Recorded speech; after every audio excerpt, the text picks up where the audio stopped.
Bom dia, eu sou o Ronaldo Fragoso, VP institucional do IBEF São Paulo.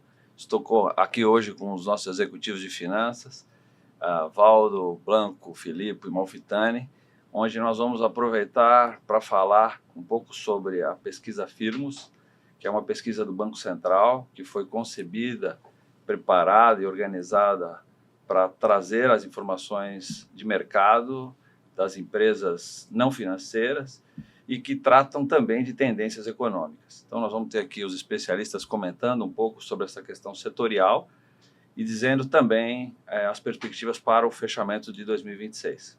A ideia é que a gente tenha esse podcast a cada 3 meses, então nós pegamos essa fatia agora dos 3 meses iniciais, de janeiro a março.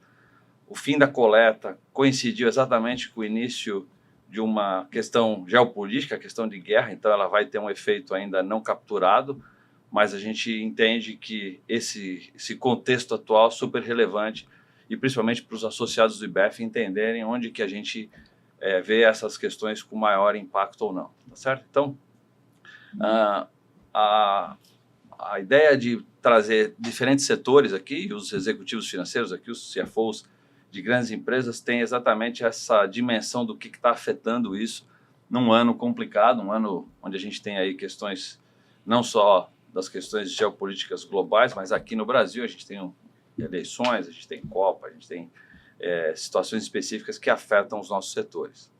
E uma das questões que a gente quer também é que as empresas nossas, né, os nossos associados, participem, isso faz parte aqui da nossa também parceria com o Banco Central, para que a gente tenha um maior nível de participação das empresas e no contexto futuro, onde a gente vai ter os comentários, a gente vai conseguir capturar ainda informações mais relevantes. Então, acho que como início da pesquisa aqui, eu queria passar para o Filipe para ele comentar um pouquinho sobre, e aí cada um pode também fazer essa consideração sobre o seu próprio setor, contando um pouquinho do que viu na pesquisa e o que entende aí como alguns efeitos maiores. Então, Filipe, por favor, seja bem-vindo. Bom dia a todos aqui, e aí a gente segue com as questões nesse formato. Por favor. Eu acho que o que a gente pode ver aqui é talvez as companhias, as empresas resilientes aí à situação e atentas ao que está acontecendo para gerir os seus negócios, né? Acho que um ponto que chama atenção é a inflação, né? Onde a pesquisa já indica que a inflação ela teria uma queda, né, nos próximos anos, estabilidade talvez nos anos seguintes, mas ela reflete talvez o que a gente tem visto da política monetária, de juros mais elevados, exatamente para endereçar isso, né? E o que a gente vê, que o cenário que a gente vive hoje, já com essa instabilidade global, ela reforça esse aspecto. Então a gente vai talvez continuar olhando nível de juros, embora possa ter ainda uma tendência de queda, mas menos acentuada. Isso faz com que a gente tenha um reflexo talvez na inflação um pouco mais controlada, né? O PIB estável, né? Acho que as companhias estão prevendo não grandes crescimentos, mas de uma maneira geral acho que o que se vê é que os negócios, há uma preocupação de manutenção dos negócios, seja de investimentos, seja de olhar seus custos, né? Que agora vão ser afetados, talvez alguns deles, mas isso parece muito claramente quanto as companhias olhavam a recuperação de preço. Na pesquisa estava indicado isso. De uma maneira geral, acho que o setor olha, o setor privado aqui, o setor de corporativo, um pouco da perspectiva de melhora, mas ainda prudente, né, em relação ao que a gente vê em termos de atividade econômica. Obrigado, Filipe. Bom, se você puder comentar um pouquinho, também acho que principalmente a questão de infraestrutura, que acho que é muito relevante para o país, né? O que você viu nessa pesquisa que te chamou a atenção, ou quais as considerações, como o Filipe comentou, a gente vinha num cenário com um contexto, lógico que ele mudou, mas ainda assim as perspectivas parecem consistentes. Perfeito, Fragoso. Eu ia comentar justamente isso. Até comparando, a gente acabou de bater o martelo no orçamento agora em janeiro, né? Comparando com os resultados e perspectivas da pesquisa, eu diria que visões de inflação e PIB estão bastante alinhadas com o que nós tínhamos na expectativa para o ano. Então, acho que tem uma convergência no setor. É uma situação que muito provavelmente pode vir a ser alterada com o que aconteceu agora no mês de março e todo esse conflito no Oriente Médio, né? Com o aumento do preço de petróleo e possivelmente de outros insumos, é algo que pode mudar essa perspectiva e trazer pressões inflacionárias e o petróleo tem um impacto relevante em pavimento, né? Existe um componente chamado cimento asfáltico, o CAP, que nos impacta diretamente, então é um ponto de atenção que nós estamos considerando, bem como pressões de outras commodities que podem vir a aumentar. Mas, a ser visto, o mundo está muito volátil, e então estamos com a expectativa de continuar monitorando essa situação. Malfitani, queria ouvir um pouco também na sua experiência, né, acho que é o contexto como o Felipe e o Ron comentaram, a gente tinha uma situação que era muito característica aqui do nosso mercado, onde a questão de taxa de juros e inflação ela vinha sendo bem observada. Você vê alguma mudança nesse contexto por conta dos efeitos geopolíticos? O que você considera aí relevante nessa mudança eventual? Sempre quando você tem um choque externo como esse, né, você vai ter que voltar para o planejamento. A gente brinca que a gente terminou o nosso processo do Chapter 11 numa sexta-feira, né? No sábado seguinte, 8 dias depois, a gente teve que rasgar basicamente o plano e começar de novo, né? Porque o nosso maior custo é combustível, né, e na ponta da curva o combustível explodiu ali 80%, né? Então é algo que realmente... Mas, como a gente sempre fala, né, o plano nunca vai ser aquele número que você vai acertar, né? Acho que nunca na minha carreira eu tive um plano que a gente acertou na mosca, mas o processo de planejamento é muito valioso. A pesquisa eu acho muito parecido com isso, porque acho que nenhuma pesquisa vai pegar algo como a pandemia, nenhuma pesquisa vai pegar algo como a guerra do Irã, né? E não é esse o objetivo da pesquisa, até porque, como qualquer exercício de futurologia, tentar prever o futuro, a gente sabe que a gente vai errar. Mas é um negócio muito valioso para você sentir como é que o conjunto das corporações estão pensando, estão se movimentando, até porque, por exemplo, no nosso setor, metade da demanda vem do corporativo, né, de passagens.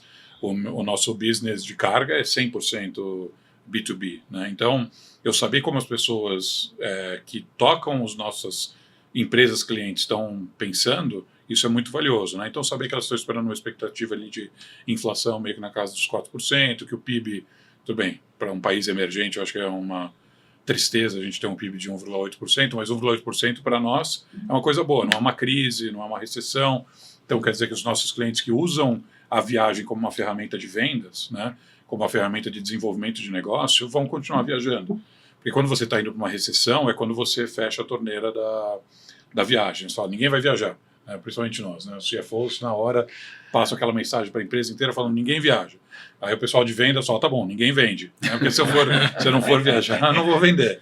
E aí fica esse braço de ferro aí, mas é muito bom e muito valioso, não para saber, tipo, daqui a um ano eu vou olhar e ver se a pesquisa acertou na mosca o número, mas é muito mais para dar essa visão para nós, né, principalmente nós que temos clientes que são clientes corporativos, saber como que está a confiança, como que está o grau de investimento, né, se eles estão num modo de expansão, se eles estão num modo de contenção, né, e para mim, quer dizer, visualizando isso, eu acho que a gente espera um ano, ou os nossos clientes estão trabalhando para um ano cheio de incerteza, como quase todo ano no Brasil, mas com nenhuma crise gritante, né, nenhuma crise muito brutal no horizonte. Eu brinco sempre que nós que sobrevivemos à pandemia, qualquer crise a gente consegue, mas também não precisamos exagerar tanto, né, Rodrigo? Mas, Blanco, se você pudesse comentar um pouquinho na sua visão, o que desses fatores também afetam na sua visão do setor? Tem uma questão, um componente bastante digital no seu modelo de negócio aí, o que você viu que isso eventualmente afetou, o que isso muda nessa questão geopolítica também, por favor, Blanco. Primeiro, Fragoso, parabéns aí pela iniciativa. Aqui muito interessante da gente poder estar discutindo essa pesquisa, né, da visão, quase com focos do setor empresarial.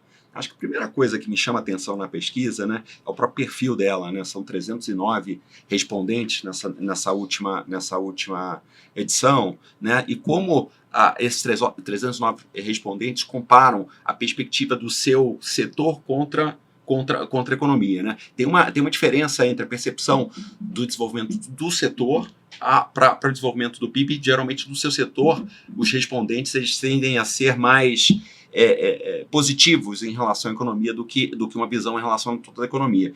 Isso daqui me vem muito, talvez, aí pelo próprio perfil dos respondentes, né? A gente está falando de grandes corporações aqui, muitos de nós somos respondentes dessa pesquisa, dessa iniciativa aqui do Banco Central, então são grandes empresas, e grandes empresas são naturalmente mais estruturadas, mais bem posicionadas para qualquer tipo de cenário adverso daqui. Em relação a preço, custo, né, me chama a atenção, quando eu vejo os resultados da pesquisa, né, uma convergência no custo de insumo muito forte, né, de custo de insumos com inflação, né, mas uma percepção que o custo de mão de obra vai ser mais alto do que inflação, né, talvez aí relacionado aí, talvez esse menor desemprego histórico que a gente tenha, né. E o último ponto que me chama muita atenção em relação até ao poder de precificação, né, que essas grandes empresas têm, né, apesar desse percepção da economia um pouco mais devagar, essas empresas têm uma percepção em relação a preço e margens, né, de expansão, né, ao longo desse tempo. Então, acho que também isso demonstra a força e a resiliência num cenário incerto que essas empresas têm a sobreviver nesse cenário econômico aqui. Obrigado. É verdade, acho que aqui a gente tem que olhar um pouco até pela perspectiva do que a pesquisa captura de empresas que tem um contexto diferente, né? E assim, boa parte, inclusive, dos nossos associados estão relacionados aí a esses setores, então a gente vai ter que olhar isso com um pouco mais de cuidado, né? Mas o que acho que para todos nós aqui, acho que como chamou o Fitani, a ideia da gente fazer isso a cada trimestre, a gente vai olhar muito mais a tendência do que exatamente um fato isolado, né? E sempre vão ter situações novas que nós vamos ter que aproveitar aqui para a gente debater. Mas eu queria voltar um pouco agora, Valdo, para você dar um pouco do contexto do que muda nesse cenário, seja ele de investimentos, mas também um pouquinho, né, falando um pouco de custo e de preços, se a perspectiva de mão de obra ela é um desafio maior do que já era, né? A gente sabe que, principalmente mão de obra qualificada, sempre é um desafio, mas se isso aumenta no contexto atual o desafio, ou se ele já vinha num contexto controlado, vamos chamar assim, por favor. Não, acho que como o Blanco muito bem colocou, na pesquisa você percebe que existe um início de uma pressão de custo de mão de obra na expectativa de várias empresas. E é um ponto de atenção relevante, né? Se a gente olhar não só os segmentos de infraestrutura onde a Motiva opera, mas assim, o setor de infra com portos, aeroportos, ferrovias e por aí vai, nos últimos 5 anos devem ter sido licitados entre 100 a 150 bi de reais em investimentos novos, em obras, que, como são todos contratos de concessão de alguma forma, são obrigatórios, né? A dinâmica de contratação de EPCistas, né, de empresas construtoras, ela está se tornando cada vez mais desafiadora, porque com essa quantidade de obras, hoje não temos mais aqueles grandes grupos construtores, temos uma série de empresas de porte médio e várias empresas regionais pequenas. Então, esse já é um fator de atenção. E segundo, que mão de obra qualificada cada vez mais difícil. Existem outros incentivos que têm sido colocados que estão fazendo difícil as construtoras trazerem talento para o seu quadro de colaboradores. Então, é algo que nós estamos constantemente analisando, conversando com as construtoras e vendo como que a gente pode fazer que o setor privado, de alguma forma, traga treinamento, traga capacitação e retenha essa turma. Nós nunca vamos fugir da questão de nós temos que formar uma boa parte da nossa própria mão de obra, né? Isso é fato dos vários setores. Mas, Felipe, se você puder comentar um pouquinho sobre mão de obra, sei que também no seu setor isso é super relevante, de atendimento, acho que se você puder comentar um pouco de mão de obra seria bacana. Sem dúvida, eu acho que o Valdo comentou, o Blanco também, o aspecto primeiro do preço, né? Quer dizer, você olha preço, repasse de preço, aumento de preço, isso aparece na pesquisa, mas também a preocupação com o aumento de custo de mão de obra. Isso significa que você vai ter que ter produtividade, né? Acho que as companhias cada vez mais olham isso, a gente olha muito no Fleury aspecto de produtividade, você poder está ganhando em termos de compensação de alguns itens de custo, né? Mão de obra, como você comenta, ele é sempre um ponto sensível. A gente tem um nível de empregabilidade mais elevado, né? Quer dizer, o desemprego em baixa, né? Isso significa que você tem uma pressão. Você tem que estar muito atento a isso. Eu acho que isso se reflete exatamente na produtividade. Você tem que trabalhar. As empresas, a gente faz isso, mas as empresas, de uma maneira geral, olham isso e você tem que aumentar a produtividade para você compensar esse aumento de custo. Acho que, de uma maneira geral, é uma sensibilidade que todos os negócios hoje estão vivendo. Se eu puder comentar aqui um ponto, acho que importante, né? Eu e o Filipe aqui, a gente já trabalha em setor de serviço muito correlatos, educação, saúde, completamente diferente do caso do Valdo aqui. Mas um ponto que eu acho que é super importante trazer nesse tema de mão de obra é a AI, né? A gente não pode fugir dessa discussão do aumento incrível de produtividade que os agentes trazem aqui no dia a dia, né? Então, lá na AF a gente usa intensamente a AI, não só embedada dentro dos produtos, né, para auxiliar a produtividade e assertividade, no caso dos nossos clientes, que são os médicos. A gente utiliza bastante a AI também nos nossos produtos todos de educação e também todas a produtividade interna. Então, a gente tem muito conteúdo sendo trabalhado automaticamente por AI. Isso traz uma perspectiva de mão de obra para setores que são demandantes dessa mão de obra, principalmente em serviço, que vai estar revolucionando muito fortemente o jogo e mudando muito essa característica até não só de produtividade, mas também do custo desse insumo, porque mão de obra, acho que imagino que seja a mesma coisa no Fleury, sendo um dos principais itens de custo do nosso DRE. Sem dúvida. Isso acontece, você tocou num ponto importante, que é AI, né? A gente, óbvio, a mão de obra que tem um contato físico, a necessidade, isso é mais difícil, obviamente, mas o agendamento, por exemplo, hoje, e você usa o aplicativo que se desenvolveu com sofisticação já, mais ou menos 40% dos agendamentos são feitos através do aplicativo que tem AI do outro lado, né? O cliente às vezes não percebe, mas investe muito na experiência do cliente, que você possa compensar. O NPS do atendimento eletrônico por inteligência artificial é superior ao humano, né? A gente já percebe isso hoje. Acho que chamar um ponto que a gente ainda não tem exatamente a captura, está inserido dentro dos vários itens, mas seria legal a gente comentar um pouco aqui, que eu acho que isso tem mudado a nossa rotina como um todo, né? Assim, a questão da inteligência artificial, principalmente o parâmetro que a gente está considerado do passado para o atual mudou muito, né? Principalmente nas questões generativas, os tipos de tecnologia que estão sendo embarcadas, né? Então, acho que se a gente pudesse falar um pouco sobre a ótica de produtividade aí, Malfitano, você puder dar um pouco da sua visão sobre isso, pegando esse gancho aqui do Blanco sobre a tecnologia está inserida no nosso dia já de forma bastante relevante. A gente provavelmente vai ver mais isso. Esse cenário onde você enxerga que muda e o que muda no seu entendimento sobre isso. E depois que também nós vamos ter um outro fator importante, não está tanto aqui na pesquisa, mas a gente pouco falar também sobre reforma tributária, né? Vai ter um cenário atual nosso nesse ano e nos próximos também que muda um pouco o parâmetro do que a gente tem. Os desafios são todos ao mesmo tempo, não precisa ter tanto desafio aqui, né? Mas comentar um pouco sobre tecnologia e esse uso de AI, como comentou o Blanco, por favor. E trazendo um pouco de volta para a pesquisa, né? Porque acho que no fundo que a gente está cheio de desafios, né? Então a gente acaba tendo que priorizar quais são os desafios que estão, né, mais prementes. E aí eu acho que a pesquisa traz um pouco dessa questão da mão de obra realmente, né? No nosso setor, quando você olha no longo prazo, realmente a mão de obra é bem indexada ao IPCA, né? Mas em anos de falta de mão de obra, ela acaba extrapolando para cima. Em anos onde talvez o setor está com alguma reestruturação, a demanda está um pouco mais fraca, ou está sobrando mais mão de obra, você acaba ficando abaixo. Na média está bem, mas a pesquisa acho que mostra um pouco isso, né? Essa perspectiva de que por causa do desemprego baixo, por causa do fato de que o Brasil acaba tendo alguns limites de velocidade para o crescimento, né? E o fornecimento de mão de obra é um deles, principalmente mão de obra qualificada, você acaba vendo e fala assim, já acende um sinal de alerta no painel de falar, pô, eu preciso prestar mais atenção ali no meu setor ou nas áreas do meu setor que são capital, que são mão de obra intensiva, e buscar ferramentas que me ajudem a mitigar essa pressão de custo que eu estou tendo, né? Então, a AI acho que já seria algo que a gente iria correr atrás de qualquer maneira, porque é uma nova ferramenta que deve trazer mais produtividade, melhor experiência para o cliente, né?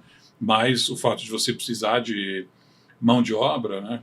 Isso vai viabilizar ainda mais projetos de inteligência artificial, né? Porque a alternativa que seria de fazer o business as usual, né? Que é seguir com mão de obra, com um cenário de pressão inflacionária em cima da mão de obra, faz com que o incentivo para você ir para a inteligência artificial seja ainda maior, né? Do nosso lado, acho que é isso, a questão do atendimento, né? O comissário, né? O agente de aeroporto, isso daí, nada substitui a interação humana, e mesmo no administrativo, né, o que a gente acaba fazendo vamos direcionar mais para a máquina o que a máquina sabe fazer, e vamos direcionar para o humano o que o humano sabe fazer, né? Então, que é até um alívio, né? Porque eu acho que aqueles trabalhos braçais, repetitivos, não é nem AI, né? É uma mera automação, é mero RPA, né? Você não precisa nem, né, dar esse título tão sofisticado, né? Pegar e fazer, às vezes é uma macrozinha ali, né? Mas você sair daquele trabalho repetitivo, braçal, maçante, e pegar o ser humano onde ele consegue realmente fazer, que é criar, né, conexões e até usar a inteligência artificial como insumo para o trabalho e para a criação dele. Se você puder também um pouco na infraestrutura, o que a tecnologia já tem refletido, né? E também acho que uma questão, tem um certo até desafio aqui da gente olhar até a pesquisa, essa questão de mão de obra, né? Acho que para todos isso é um ponto, mas a gente havia falar muito de que a tecnologia ia aumentar, né? O futuro do trabalho aqui ia aumentar o desemprego, e a gente está vendo um certo nível de estabilidade nisso. Então esse efeito a gente ainda não percebeu, ou então, de fato, a necessidade de qualificar a mão de obra como um todo tem aumentado tanto que isso ainda a gente vai demorar um ciclo longo. Mas no setor de infraestrutura, o que você tem percebido, por favor? Olha, conforme o Blanco colocou, é um componente relevante, inclusive dentro da nossa estratégia. Nós temos metas extremamente ambiciosas de incremento de margem e produtividade até 2035, são públicas.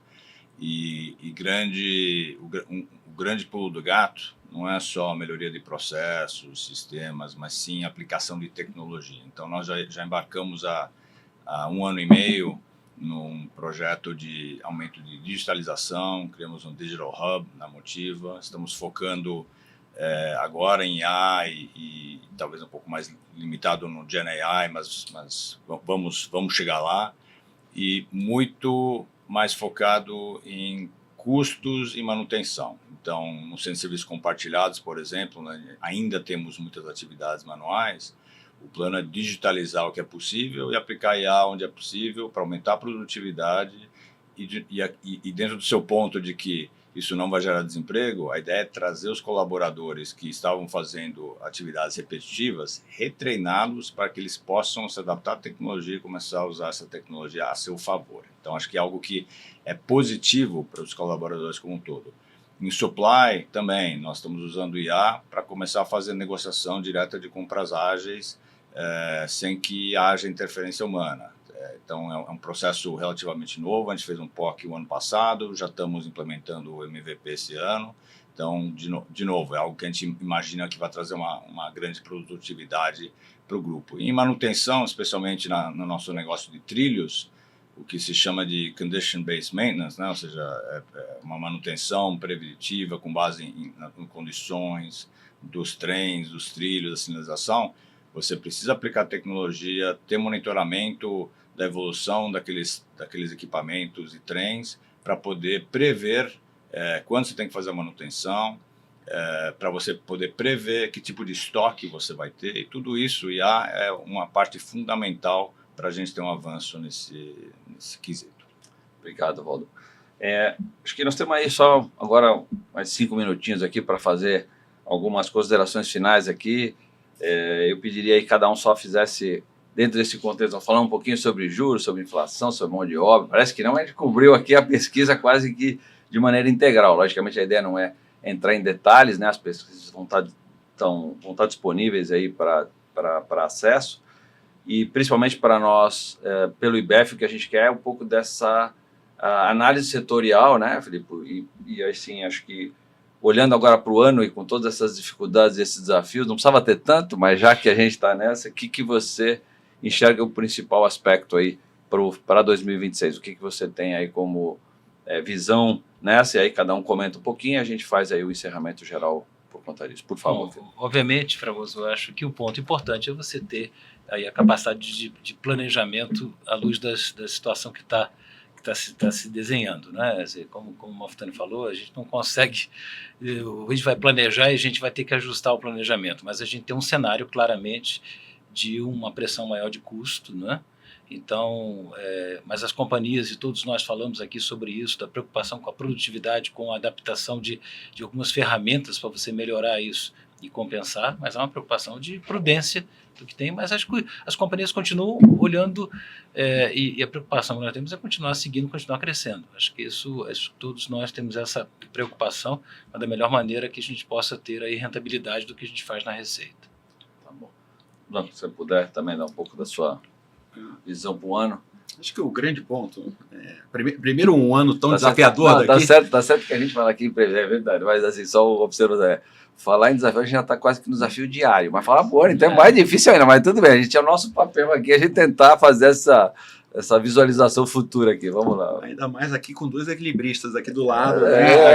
Só fera aqui, mostra que esse equilíbrio dentro desse cenário tão desafiador é extremamente relevante. Acho que só queria destacar a conta dos juros, né? A gente está com 14,75 de taxa básica de juros, isso tem causado muita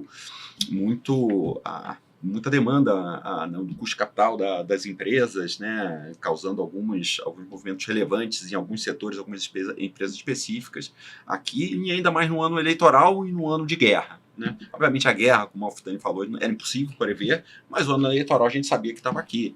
Né? Então, no caso daqui da AF, a gente fez o maior liability management da nossa história, a gente fez em outubro, na hora que ainda o mercado estava ainda bem otimista, com os spreads já mais fechados, e deixamos aqui 26 e 27 tranquilo em relação a fluxo de caixa, já esperando já um cenário desafiador daqui em termos de mercado. Então, acho que a gente fez um time certo. Acho que me preocupa bastante sempre essa questão de juros para a economia como um todo, porque é difícil ter negócios que tragam um retorno acima dos 14,75 de juros. Né? Eu esqueci de comentar, Fê, mas se você puder falar, a gente acabou não necessariamente entrando no detalhe, vai ficar já o convite para o nosso próximo trimestre, mas a reforma, na sua visão, alguma preocupação especial dentro do ano, o que ela pode trazer no contexto de, além da operacionalização, que é um desafio, né, o compliance, assim, mas tem algum ponto em especial? Não, sem dúvida. Como você colocou, primeiramente, a preocupação que as empresas devem ter tido é você se adaptar tecnicamente ou tecnologicamente às necessidades, os requisitos que a reforma traz em relação à emissão de nota, contabilização, enfim, desse aspecto. Acho que esse tema já está endereçado, acho que as companhias têm evoluído, tem coisa para fazer, mas está acontecendo. Agora é olhar como isso afeta o seu negócio. E não é só o teu negócio propriamente, diretamente. A sua cadeia de fornecimento também ela pode ser afetada. Então, essa atenção, acho que isso é um processo que ainda tá acontecendo. Eu acho que isso não está concluído. Acho que, eventualmente, algumas conclusões vão aparecer indicando aumentos de carga para algum fornecedor ou outro. Acho que isso é algo que ainda tem que ser olhado. Mas acho que isso vai ser digerido e vai acontecer na medida que a gente avance no tempo. Aproveitando o gancho aqui, só dar um destaque para todos os nossos associados a consumirem os nossos conteúdos da Comissão de Mercado de Tributário, né, liderado pela Tatiana, que tem produzido conteúdos excepcionais, super atualizados em relação à reforma tributária. Não percam isso, tá, gente? Esse é o espaço do Merchan. Merchan, é o jabá. O pessoal das comissões de mercado de capitais, você viu, né? Perfeito. Tamo junto. Alguma considerações finais também? Alguma questão sobre a reforma, por favor? Não, acho que a reforma tributária trará impactos relevantes nos próximos 7 anos, quando haverá transições anuais, né, das alíquotas. Na nossa perspectiva, todos os nossos contratos de concessão são automaticamente reequilibrados em relação a tributos na receita bruta, né? Então, o que quer dizer isso? Isso quer dizer que para que a gente possa discutir qual que é o valor a ser reequilibrado com os poderes concedentes, vamos ter que levar 2 contabilidades paralelas por, no mínimo, 7 anos para poder mostrar o delta e sentar com fatos e dados para ter essa discussão. Então, esse é um ponto. Então, nós temos um projeto multidisciplinar bastante grande na companhia, justamente para endereçar todas essas mudanças e ter todos esses controles, né?